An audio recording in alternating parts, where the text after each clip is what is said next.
Hello student, welcome to Atul education. तो friend, last time हम लोगों ने क्लासिफिकेशन ऑफ अकाउंट्स में ट्रेडिशनल मेथड देखे थे कि हम लोग ट्रेडिशनल मेथड में अकाउंट को कैसे क्लासिफाइड किया जाता है। पर्सनल अकाउंट्स क्या होता है, रियल अकाउंट्स क्या होता है, नॉमिनल अकाउंट्स क्या होता है और इसको हम लोग कैसे आइडेंटिफाई करते हैं। एकदम बहुत ही बेसिक, बहुत ही सिंपल तरीके से मैंने आपको एक्सप्लेन करके बताया था। आई होप आप लोग ने वो वीडियो को आप लोग ने देखा होगा।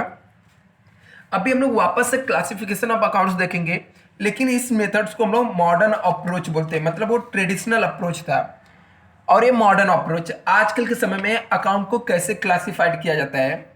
तो जो अभी के समय में क्लासिफिकेशन ऑफ अकाउंट्स है, मॉडर्न टाइम के क्लासिफिकेशन ऑफ अकाउंट्स, इसमें अकाउंट्स को टोटल 5 पार्टों में क्लासिफाई किया गया है। क्लासिफिकेशन को मैं और भी सिंपल तरीके से बताऊं तो इसे हम लोग बोल सकते हैं टाइप्स ऑफ अकाउंट। कितने टोटल 5 टाइप्स के अकाउंट्स यहाँ पे क्लासिफाइड किए गए हैं। एक जो मॉडर्न अप्रोच है इसमें बोलता है असेट्स अकाउंट्स होता है, एक लायबिलिटीज अकाउंट्स होता है, एक कैपिटल अकाउंट्स होता है, इसके अलावा एक रिवेन्यू एंड गेन अकाउंट्स होता है और एक एक्सपेंस एंड लॉसेस अकाउंट्स होता है। तो चलो हम लोग देखते हैं कि किसके अकाउंट्स के अंदर क्या आता है और इसके रूल्स क्या बोलते हैं। तो सबसे पहली बात तो असेट्स क्या होता है। असेट्स का मतलब समझो। असेट्स क्या होता है? जो बिजनेस की प्रॉपर्टी होती है, जो बिजनेस में हम लोग इन्वेस्टमेंट करके रखे रहते हैं, जो रियलाइजेबल वैल्यू रहती है, जिसको हम लोग बेच सकते हैं, जो कि प्रॉपर्टी बिजनेस की होती है, उससे हम लोग अकाउंटिंग लैंग्वेज में क्या बोलते हैं? असेट्स बोलते हैं। फॉर एग्जाम्पल, असेट्स क्या होता है? मशीनरी बिजनेस के लिए असेट्स होता है, बिल्डिंग बिजनेस के लिए एसेट्स है, गुडविल बिजनेस के लिए एसेट्स है, फर्नीचर बिजनेस के लिए एसेट्स है। ऐसे और भी बहुत सारे एग्जांपल है। कंप्यूटर हो गया, एसेट्स है, स्टॉक एसेट्स है, डेटर एसेट्स है। मतलब ऐसा बिजनेस की वो प्रॉपर्टी जिससे बिजनेस को इन केस यदि बिजनेस बंद होता है, क्लोज होता है, तो बेच करके कुछ अमाउंट मिल सकता है, वो सब बिजनेस के क्या होते हैं? एसेट्स होते हैं। अभी इसका रूल क्या बोलता है कि यदि एसेट्स इंक्रीज होता है तो डेबिट करने का। इसने जो मॉडर्न मेथड है इसने शॉर्टकट रूल दिया है। बोलता है कि यदि एसेट्स इंक्रीज हुआ तो क्या करने का? डेबिट करने का।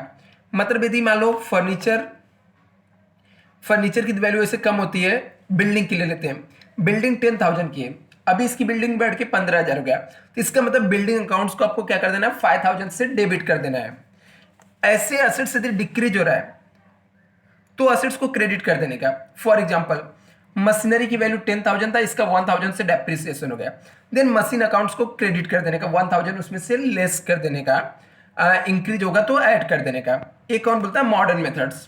तो क्लासिफिकेशन मॉडर्न मेथड से असेट्स होता है एक अकाउंट्स, दूसरा लायबिलिटीज होता है, कैपिटल अकाउंट्स होता है, रिवेन्यू एंड गेन होता है और एक्सपेंसेस एंड लॉसेस होता है।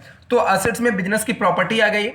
लायबिलिटीज में जो बिजनेस के कर्जे होते हैं, जो बिजनेस को डिस्चार्ज करना होता है, बिजनेस को एक न एक दिन किसी को पेमेंट करना पड़ता है, जो बिजनेस लेके रखे रहते हैं, जो बिजनेस ऑर्गेनाइजेशन का फर्म का डेप्ट होता है, उसे हम लोग लायबिलिटीज बोलते हैं। जैसे क्रेडिटर, क्रेडिटर वो पर्सन होता है जिसके पास से उधारी में हम लोग सामान खरीदे रहते हैं, तो ये एक न एक दिन हम लोग को क्या करना पड़ता है? पेमेंट करना पड़ता है। देन द क्रेडिटर हम लोग का हो गया, ये हमारा बिजनेस के लिए लायबिलिटीज होता है। बैंक लोन हो गया, या फिर हम लोग आउटस्टैंडिंग कोई भी एक्सपेंस है, बैंक ओवरड्राफ्ट हो गया, ये सब बिजनेस के लिए क्या होते हैं? कर्जे होते हैं। तो इसका रूल क्या बोलता है? यदि हम लोग को लायबिलिटीज क्या हो रहा है? डिक्रीज हो रहा है, तो लायबिलिटीज यदि डिक्रीज होगा तो लेस करने का, लायबिलिटीज यदि डिक्रीज होगा तो उसे लेस करने का, और लायबिलिटीज यदि इंक्रीज होगा तो उसे क्या करने का? ऐड करने का। यहाँ पे जैसे क्रेडिटर 10,000 है और वो 11,000 हो गया, तो 1,000 उसमें ऐड कर देने का, मतलब उसे क्रेडिट करने का। कम हो गया तो लेस करने का और डेबिट करने का। मॉडर्न तरीके के अकाउंट्स में जो थर्ड अकाउंट्स आता है वो आता है आपका कैपिटल अकाउंट्स। अब ये कैपिटल अकाउंट्स क्या होता है? जो बिजनेसमैन बिजनेस में पैसा इन्वेस्टमेंट करते हैं उनका वो कैपिटल होता है। जैसे रोहित ने इन्वेस्टमेंट किया है तो रोहित का कैपिटल, पूजा ने इन्वेस्टमेंट किया, पूजा कैपिटल, ऐसे रोहित, राज कैपिटल, प्रिया कैपिटल, जिन्होंने बिजनेस में पैसा इन्वेस्टमेंट किया उसे हम लोग क्या बोलते हैं? कैपिटल बोलते हैं। अभी हम लोग का कैपिटल में भी सेम रूल, यदि डिक्रीज हो रहा है कैपिटल तो लेस करने का, डिक्रीज हुआ तो लेस करने का, मतलब डेबिट करने का। यदि कैपिटल इंक्रीज हो रहा है तो कैपिटल में ऐड करने का, मतलब कैपिटल अकाउंट्स को और आपको क्या कर देना है? क्रेडिट कर देना है। सिंपल एकदम कॉन्सेप्ट। कैपिटल डिक्रीज हुआ तो लेस करने का मतलब डेबिट करना है। यदि कैपिटल इंक्रीज हुआ ऐड करने का, क्रेडिट कर देने का।